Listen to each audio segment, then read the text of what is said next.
The following is a summary of the Sicha of Shabbos Parshas Chukas, Tov Shin Nun Aleph 5751.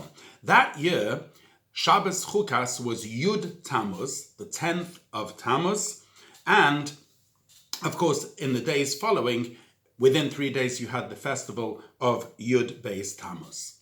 So the Rebbe starts off by developing the theme that you have a day in a week and a day in a month. So in reference to this Shabbos, the day in the week is the 7th day in the week, and then you have the day in the month, which is the 10th day in the month. Now, these two ways of delineating days of week or days in the month actually are two different types or ways in our service of Hashem. And you can learn something from the 7th day of the week and from the 10th day of the month.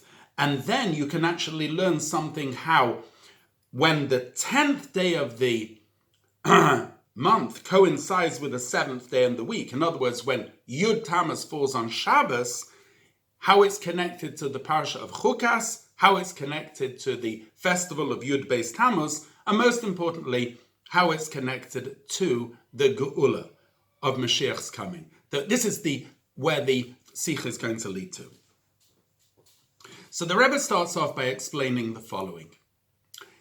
The days of the week are not dependent at all on the actions of a human being. They just roll and have rolled since the beginning of creation. You start off with Yom Rishon, Yom Sheni, and finally the 7th day of the week is Shabbos, and then you start the cycle again. It's a cycle which was installed there at the very beginning of creation and didn't change. Then you have the days of the month. Now, the calendar, as it's fixed on the days of the month, is actually fixed by our sages. Originally by the citation of the moon, and nowadays we have a fixed calendar. It was fixed by Hillel Hasheni, but nevertheless, the fixation of the calendar means that our festivals are very much dependent on our sages and how they fixed the calendar. So consequently, the fixation of the calendar and the days of the month have very much to do with human beings. So let's get that clear again. The days of the week are, if you want, from above, as it rolled out in Genesis. The days of the month, or the dates in the month, is very much to do from below, from the service of the human being and how our sages fixed the calendar. In fact, in history as well, the mitzvah to calculate months and set Rosh Chodesh was actually only given to the Jewish people when they were standing just before the giving of the Torah. They'd gone out of Egypt. Hashem said to them, HaChodesh hazeh lochem, this month should be for you Rosh Chodoshim. It should be a Rosh Chodesh. So the concept of Rosh Chodesh, the beginning of the month, and its cycle following the moon, and then dovetailing that with sun and fixation, that was all fixed by the Beis Din, by the earthly court. And hence, the days of the week are, if you want, the order of creation, whereas the days of the month represent the human input. This is what it says in Genesis, Asher bara Elokim lasos, that God created to do. I explained the sages mean lesakein, that you human beings have an input in perfecting creation, in adding something into creation that wasn't there at the very beginning. It's your, if you want, addition to perfect creation. Now, in terms of Chassidus, those two relate to two levels in godliness. There is the level of godliness which has a direct connection with the creation. That is the number 7, and hence the number 7 is the perfect number of cycles of creation. Whereas the number of days in a month, that refers to that which transcends creation. Elokus, godliness, which is higher than the creation. because it's something that the human being, if you want, adds in through and draws into the world through their service, something that wasn't there originally, but is drawn into the world. So, for example, the fixation of, let's say, Yom Kippur is done by human beings, that particular date in the month, and the influx and infusion of godliness and spirituality which takes place on that day is something which is higher than the creation, which is drawn in through the fixation of the month. Now, that expresses itself very nicely in the 7th day of the week and the 10th day of the month. Because number 7, as we just said, is perfection in the cycle of creation, and all cycles of creation are in 7s, whereas the number 10 represents the 10 Sefirot. And those 10 Sefirot include also the 3 Mochin, the 3 intellectual Sefirot of Chachma, Bin, and Badas, as we know that the 7 days of creation correspond to the Sfiras of Chesed, which is Sunday, Gvura, Monday, etc., Malchus, Shabbos.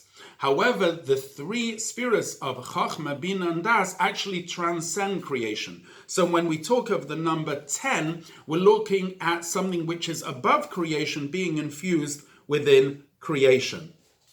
We actually find that in the Torah itself. You've got Torah Shebechsav, the written law, and Torah Shebal Peh, the oral law. What's the main difference between the two? In Torah Shebechsav, the written law, that comes from above. It was a dictation by God to Moshe, who wrote it down. Whereas the oral law is very much legislated, although with principles of exegesis, from below, and it is generated, all the laws and injunctions, etc., is all, if you want, coming from below, based on principles which we have received.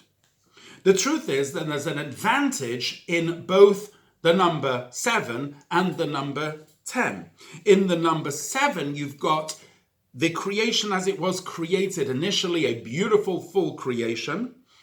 However, in the number 10, you've got something which we can add to that creation. In fact, when we count what's called Ma'aseh Behema, when we count and tithe the 10th animal, we actually count 1, 2, 3, 4 till we get to the number 10, and then the pasuk says Ho'asiri Yeh Kodesh. That 10th will be holy, but it's done through the counting of the human being. So if we wanted to put this in metaphysical terms, we could talk about this is the fusion of the finite with the infinite, with the revelation of godliness as it is within creation, together with godliness as it transcends creation. And most importantly, it's the joining of both of them together on this day when you have the 7th day of the week being the 10th of Tammuz, the joining of both of them together, that you're bringing that which transcends creation within creation. Now, if you add number 10 and number 7 together, you of course get 17, which is numerically the word Tov. Tes, Vav, Vase. Tes is 9, Vav 6, Vase 2 is 17. And this Shabbos, the 10th of Tammuz, blesses the next Shabbos, which is the 17th of Tammuz. Now, the 17th of Tammuz is a fast day. If it would fall on the weekday, we would fast on that day. However, because it falls on Shabbos, Shabbos pushes off the fast to the next day, to the Sunday. Because on Shabbos, we don't fast. Shabbos is a day of pleasure, and the only fast which overrides Shabbos is Yom Kippur. Otherwise, all the other fasts, if they fall on Shabbos, they're pushed off to the Sunday. In other words, what is revealed within this particular 17th of Tammuz is its inner dimension, how truly there is a hidden good within it. But that hidden good had to be revealed, if you want, by the service of the human being. So, for example, on the 17th of Tammuz, there was the breaking of the tablets by Moshe when he came down from the mountain, which was something which happened which was devastating, and that's why we fast on that day. But the fact of 17th of Tammuz falling on Shabbos, when we actually rejoice on that day, gives us a glimpse of something of the time to come, in which the 17th of Tammuz and all the other fast days will be transformed into holidays. And that's highlighted itself by the advantage, if you want, of the second set of tablets, which we received on Yom Kippur, which is the concept of the Baal Teshuvah. And as our sages say, many, many new concepts in Torah were brought by the second set of tablets that weren't there by the first set of tablets. All this transpires in the Shabbos of Parshas Chukas. Chukas talks about the red heifer, the Parah Aduma. The Alter Rebbe in Likutei Torah explains, why is this called Zos Chukas HaTorah? It's the statute of the entire Torah, because contained within this enigmatic mitzvah is the two dynamics of rotzoi, toing, and shuv, and froming. This is taken from a pasuk in Yechezkel, which says, Hachayas rotzoi v'shoiv, the angels toed and frommed, and the burning of the red heifer, explains the Alter Rebbe, is the idea of rotzoi, of desire of cleaving, and the adding of the ashes to the water is the idea of shuv, of bringing it down el keli into vessels. And the truth is, that's the whole idea of Torah mitzvahs. On the one hand, it's the dynamic of transcending, of cleaving to godliness, but thereafter returning and bringing that inspiration down into vessels so that we can live within at the same time as being above. And the rotzoi, the desire, always has to be infused with the shuv, with the return. And the return also has to have a touch of the rotzoi, of the desire to come out of the world. Both of them together create quite an equilibrium in the human being. So that's why you've got in the juxtaposition of the 10th of the month on the 7th day, you've got actually the fusion of this world and something which transcends the world, limit and unlimit, both of them together. That's why it's expressed in the Parah, the idea of desiring to go out, the burning of the red heifer, and yet the return, which is the adding of the ashes to the water. This all has a connection with the 12th day of Tammuz, because the power to join the number 7 and the number 10 comes in fact from Torah. Everything that takes place in the world happens through Torah. So in Torah itself, you've got the written law, Torah shebichsav, Torah shebal peh, as we've explained beforehand.